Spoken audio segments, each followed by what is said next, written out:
Salut les amis, bienvenue sur la chaîne Get Ready to Be Better. Alors, ce qu'on va faire aujourd'hui, c'est une vidéo sur 5 idées reçues, épisode 1. On verra ensuite, il y aura 3 épisodes, d'accord? Donc 5 idées reçues par épisode, donc effectivement ça fait 15 idées reçues. Ou plus à voir en fonction même de vos idées. Si vous avez des idées, n'hésitez pas à les suggérer donc, sur ma page Facebook, d'accord? Puisque je vais mettre en lien la vidéo, mais aussi sur YouTube pour ceux qui ont un compte, d'accord? Alors, on va commencer sur le premier sujet qui est le gluten, hein.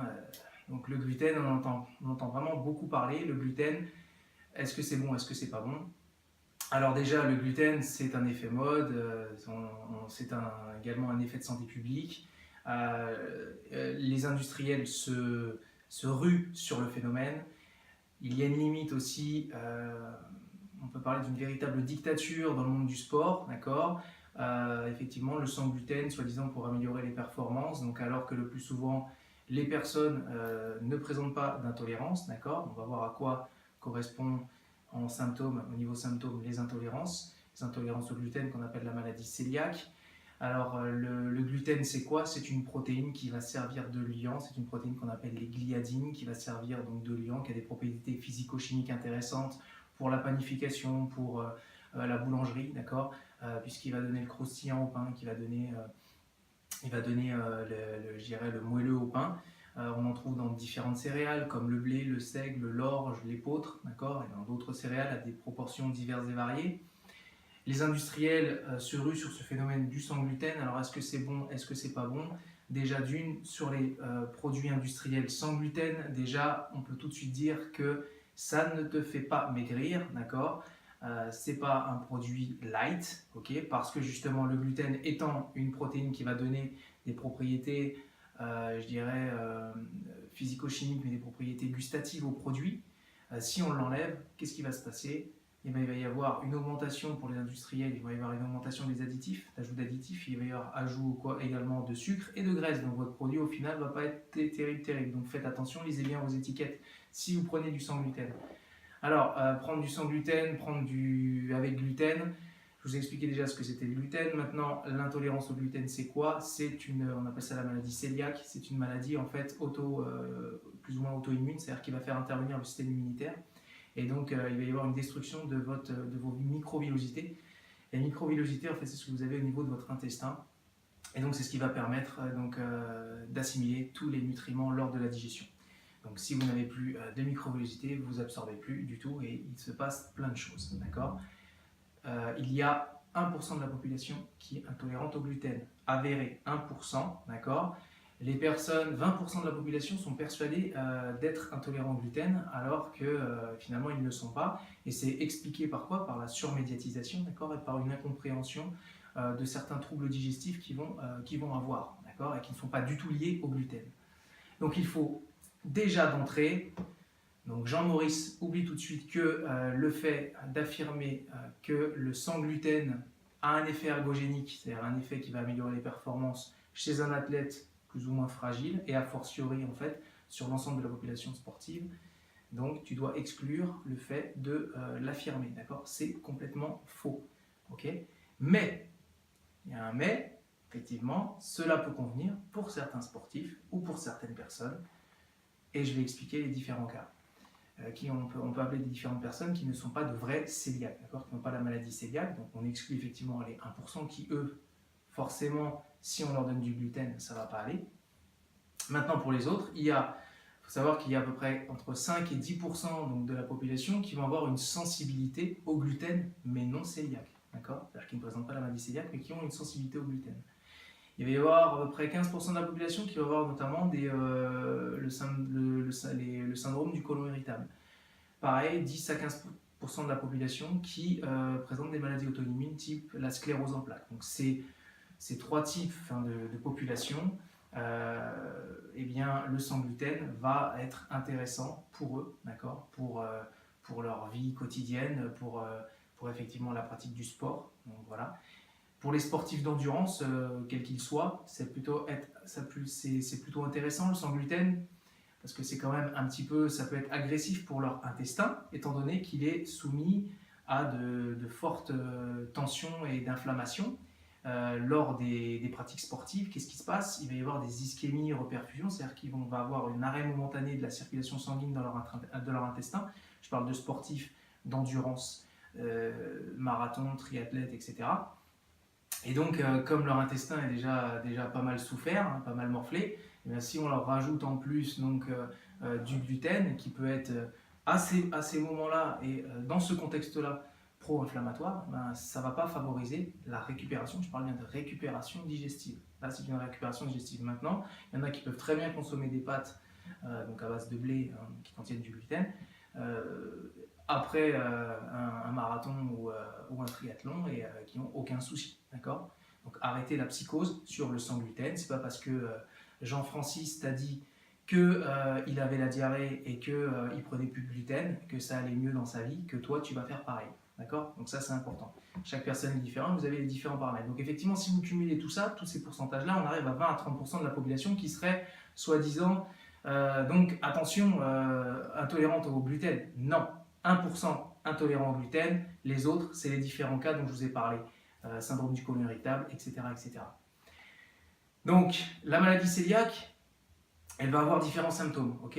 On va avoir différents symptômes avec, des symptômes intestinaux et des symptômes non intestinaux. Les symptômes intestinaux, ça va être ballonnement, diarrhée, constipation, aérophagie, ça peut être également des nausées, d'accord, des douleurs abdominales. Pour les symptômes non intestinaux, on va avoir par exemple la fatigue, asthénie, maux de tête, ça va être anxiété, étourdissement, d'accord, douleurs articulaires, douleurs musculaires, syndrome hémorragique, d'accord, œdème éventuellement, d'accord. Donc ça, on a les deux types de symptômes.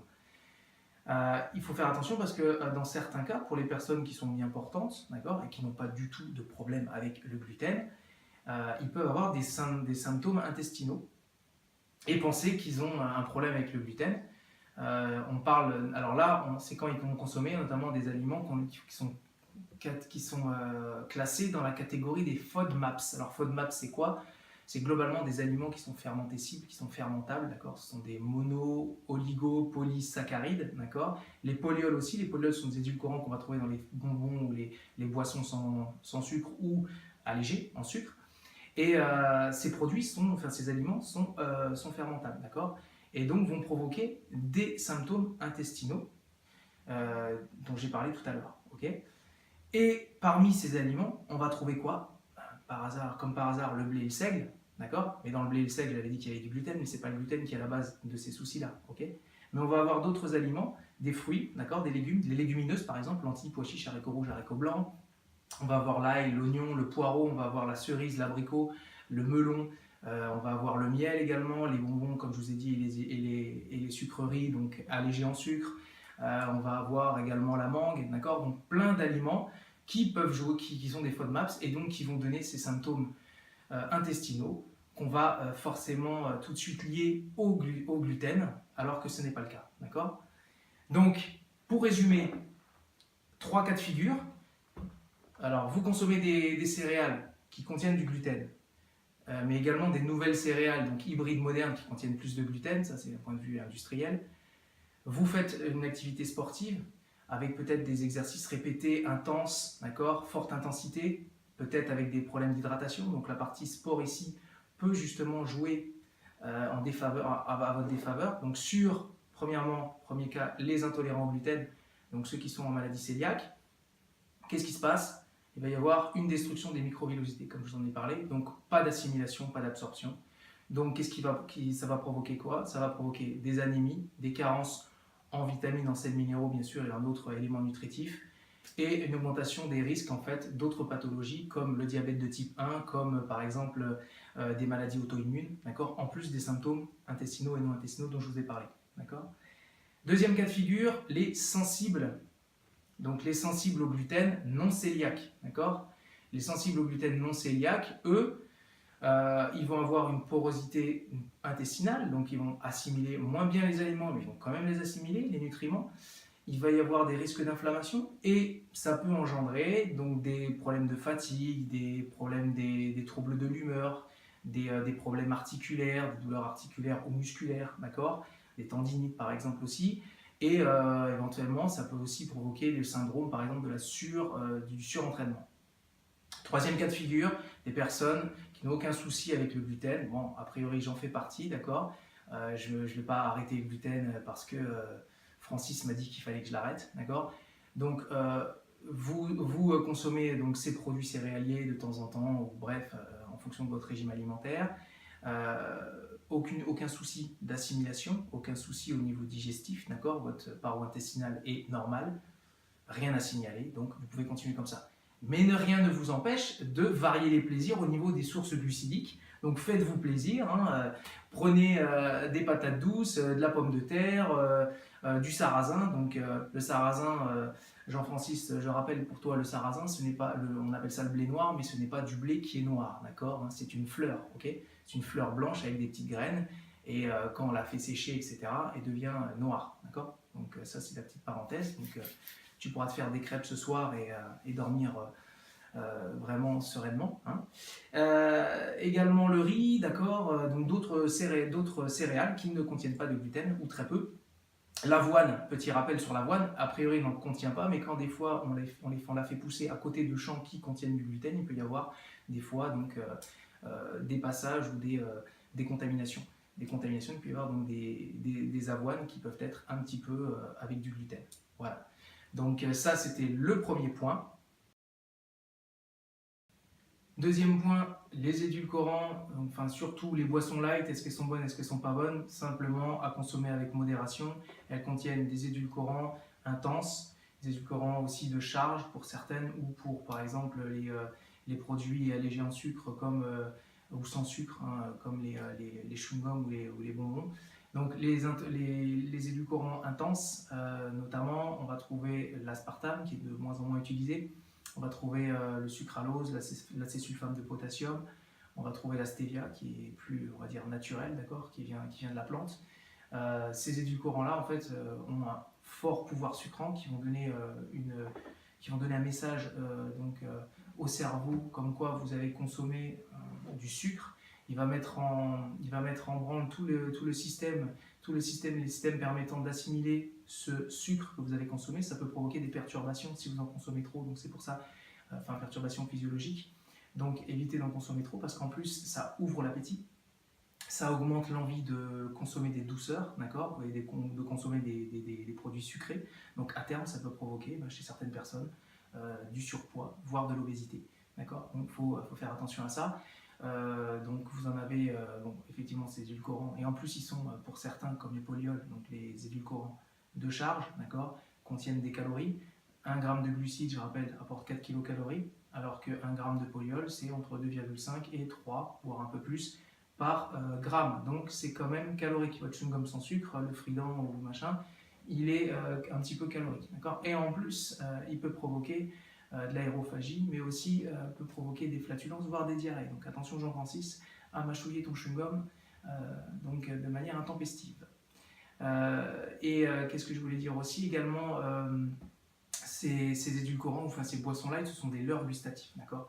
Donc encore une fois, qui provoquent ces perturbations. Il y en a dans les boissons donc light, hein, comme le coca, hein, classiquement connu. Ça me rappelle une petite anecdote. Mélanie, je me souviens, tu m'as parlé de Jo qui consommait beaucoup de Coca Zéro, même trop, à tel point qu'en fait, vous aviez carrément la tête de lit et les oreillers avec des auréoles marron. Alors, vous voyez un peu la quantité d'additifs, notamment de colorants, que ton corps pouvait rejeter. Donc c'est pour ça, Jo, je t'ai dit mollo sur le Coca Zéro. Ok, c'est peut-être une boisson sans sucre, 0 calories, mais malgré tout, ça peut provoquer des désordres et c'est pas bon d'en consommer trop. Donc faites attention, consommez des boissons light, mais vraiment avec modération. Troisième idée reçue, le lait. Est-ce que c'est bon, est-ce que c'est mauvais?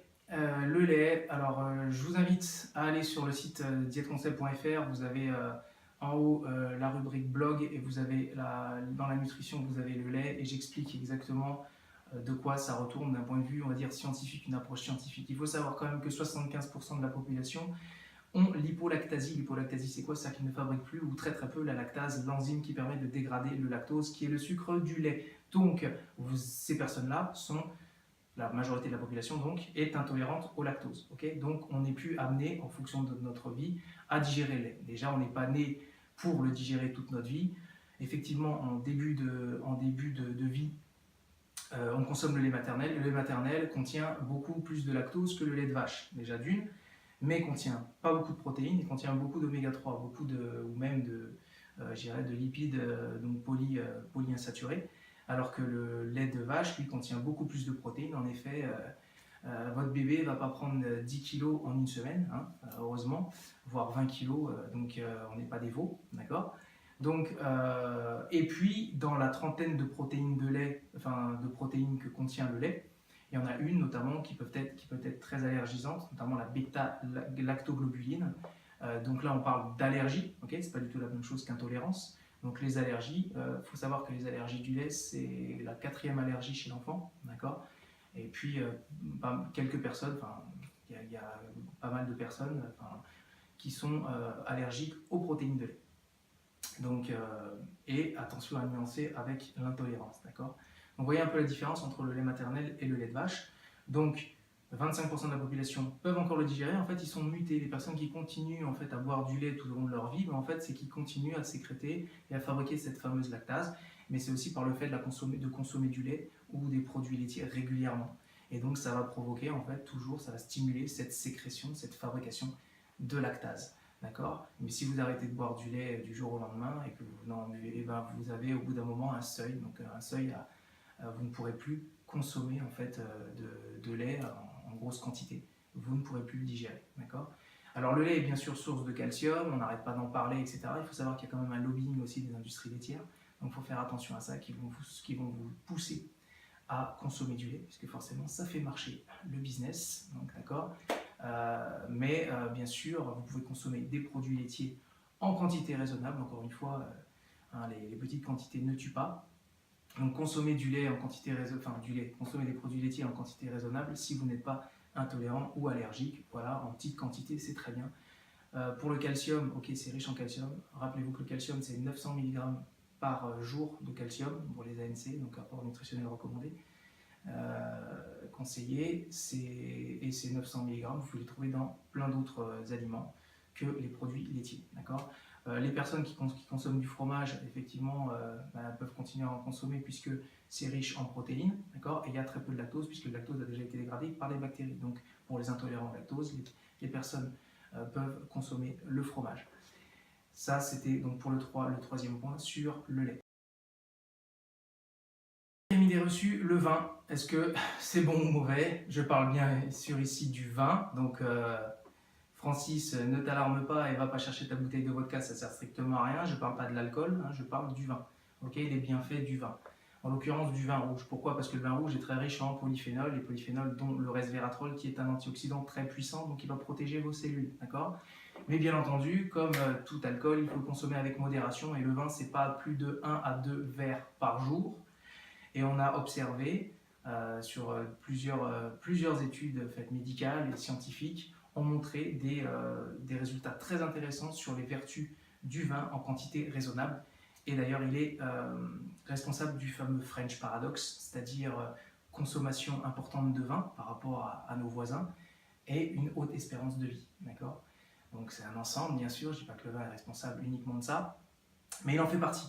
Donc il va diminuer significativement donc, les risques de maladies cardiovasculaires, d'accord, et limiter aussi l'apparition des cancers, d'accord. Et ça a été montré. Alors, il y a une grande étude qui avait été faite, il y avait à peu près sur 30 ans, 129 000 personnes qui avaient été, donc une étude volontaire, hein, on avait étudié leur consommation et la survenue ou pas de cancer.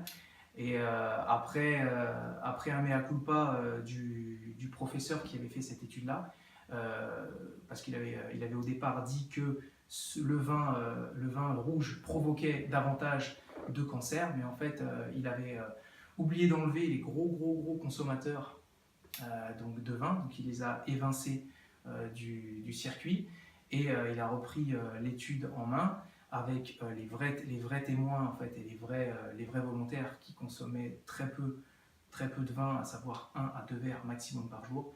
Et on a eu de très bons résultats. Donc, vous pouvez en consommer avec bien entendu modération. Moi personnellement, je vous le dis tout de suite, je consomme un verre de vin rouge par jour, le soir, voilà, pour mon plaisir. Je suis assez amateur de vin, donc voilà, donc je vois pas pourquoi j'arrêterais. J'aime ça et puis j'en consomme modérément. Donc voilà pour le 4e point. 5e et dernier point pour cet épisode 1, c'est l'huile de palme. Alors est-ce que c'est bon ou est-ce que c'est mauvais? Alors effectivement, c'est pareil, c'est très décrié. L'huile de palme, d'un point de vue environnement, d'un point de vue écosystème, très mauvais, d'accord, puisque ça favorise la déforestation. Donc ça, là-dessus, on est d'accord. D'un point de vue industriel, l'huile de palme est très intéressante pour ses propriétés physico-chimiques, pour la fabrication de tout ce qui est biscuits et tout ce qui est panification industrielle, puisqu'en fait elle est très stable à la cuisson. Attention cependant, certaines huiles de palme peuvent être hydrogénées, et donc ça provoque la formation d'acides gras qu'on dit trans, d'accord. C'est une configuration tridimensionnelle. Bon bref, je vous passe les détails, d'accord, sinon je vais vous perdre. Mais ces acides gras trans sont très mauvais en fait pour les artères globalement, donc ça provoque de lourds problèmes cardiovasculaires à terme, d'accord, donc très mauvais. Donc les huiles hydrogénées, donc c'est à bannir, d'accord. Donc l'huile de palme, intéressante d'un point de vue industriel, d'un point de vue stabilité. Si je comparais avec l'huile de coco, parce que l'huile de coco est en vogue, d'accord, effectivement l'huile de coco, voilà, donc elle ne va pas être responsable de la déforestation. Il y a à peu près 45% d'acides gras saturés dans l'huile de palme, contre 85% dans l'huile de coco. Il y a du monosaturé dans l'huile de palme, environ 40%, et 8% effectivement donc, de polyinsaturés. Pour l'huile de coco, elle est très intéressante puisqu'elle contient beaucoup d'acides gras donc saturés, donc très stable à la cuisson. Très stable sur les acides gras saturés. Plus ils vont être insaturés, moins ils vont être stables, d'accord. Ils peuvent provoquer ces fameux acides gras trans dont je vous ai parlé. Par contre, elle va donner du goût, donc c'est pour ça que les industriels ne peuvent pas trop l'utiliser parce qu'elle va donner du goût coco en fait aux préparations. Donc il y en a qui n'aiment pas le goût du coco. Océane, pas de souci, tu peux l'utiliser dans ta cuisine, même si tu veux pour frire au soleil à la place de ta graisse à traire, hein, si tu n'en as plus. Non, je rigole, mais c'est vrai que vous pouvez consommer sans problème l'huile de coco. L'huile de coco riche en acides gras saturés, bien sûr en quantité raisonnable. C'est pas parce que c'est le coco que ça y est, c'est la fiesta et puis on peut y aller gaiement et puis c'est la fête, d'accord? Non, pas du tout. L'huile de coco à consommer avec parcimonie, avec modération. Consommer peu d'acides gras saturés, parce qu'en fait on parle de triglycérides à chaîne moyenne ou triglycérides à chaîne courte, les TCM ou les TCC. Et ces TCM et TCC en fait aussi ce sont des formes intéressantes d'une source énergétique directement disponible, donc très rapidement disponible pour le sportif. Donc pour le sportif, l'huile de coco ça peut être pas mal, en quantité raisonnable bien sûr, mais augmenter la part des polyinsaturés, d'accord, oméga 3 et un petit peu d'oméga 6. Donc voilà, j'ai fini avec ces 5 points. Ces 5 idées reçues. On verra d'autres épisodes avec d'autres idées reçues. Si vous avez des idées, n'hésitez pas à me les faire parvenir via Facebook, d'accord, parce qu'il y en a qui ne vont pas forcément la voir sur YouTube ou faire des commentaires sur YouTube puisqu'il faut un compte, d'accord. Pour ceux qui ont un compte sur YouTube, merci du petit pouce bleu, ça fait toujours plaisir. N'hésitez pas, tout commentaire est bon à prendre, qu'il soit mauvais, qu'il soit critique ou pas, on essaie de s'améliorer. En tout cas, j'espère que ça vous a apporté des infos intéressantes, donc ces 5 idées reçues. Et puis je vous retrouve prochainement pour une prochaine vidéo. Voilà, et je vous dis à très vite. Bisous.